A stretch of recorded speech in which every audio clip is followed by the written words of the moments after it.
what was the process coming aboard to direct, and what made you choose this to be your first entry into feature filmmaking?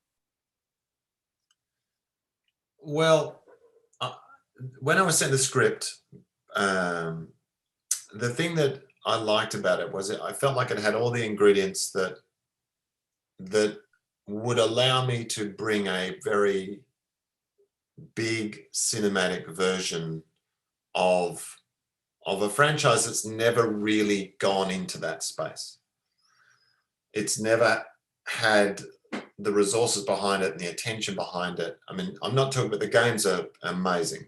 The games are, just they take it to a new level every time and they're incredible. But we hadn't been into this cinematic space for a long time. So when I was sent the script and I spoke to the studio, it was always about elevating what exists rather than changing and always respecting. So I felt that when I was sent it, I saw it, I went in and we talked about it with the studio. I felt that if we could do that, then I think we would be doing the fan service, but we'd also be bringing in new audience, new eyeballs to a really exciting world.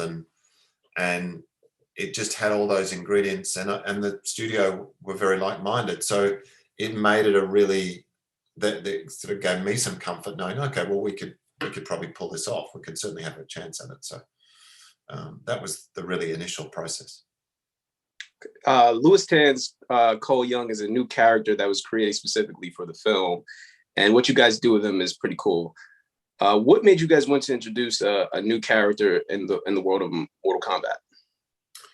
Well, as you know better than most people, Mortal Kombat is a very deep, rich, detailed world with a lot of information that needs to be imparted. So he was a way to bring a new audience in, and it's a fairly simple technique, but it can work really well. And we felt that if we gave him a connection to someone within the canon of Mortal Kombat, then he would have a reason to exist beyond just a new person. And so he led the new audience through, and that new audience was very important to us, just as the fans were very important to us. And I'm really thrilled that the fans, certainly from the trailer and from the people I've been speaking to who've seen it, I sort of feel like we've managed to sort of do that Venn diagram overlap. But Cole comes in, and then also Mortal Kombat has, there's 80 odd characters now. So they're bringing in new characters quite a lot. So we sort of felt like, oh, okay, that's okay. That's been done. There's precedent there. And so that was the reason. That was the sort of thought process behind it. Were there any Mortal Kombat characters that were off limits for this film, and what prompted the exclusion of Johnny Cage? There was no one really off limits early on. I mean, the set of characters had been pretty much organized when I came on board. We brought in a few new characters. Cabal came in, Naitara came in, Raiko was there. Yeah, so it was a little bit of adjustment, but our main characters were there.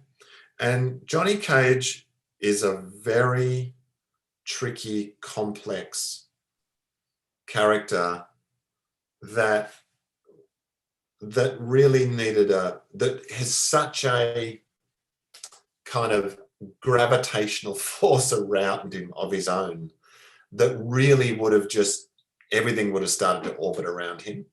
That was our creative thought process there. So we felt that actually let's set an ensemble, a very even ensemble, that then once we've got that bedded down, we can then, if the fans allow us to and want a sequel, it's not us to decide, it's the audience to decide. But if we do go there, then at least there's something bedded down for this very big personality to come into. That was our thought process. Okay, great. Thank you, Simon. Thank you so much for your time. I hope you have a beautiful evening. Thanks, mate. Really nice chatting.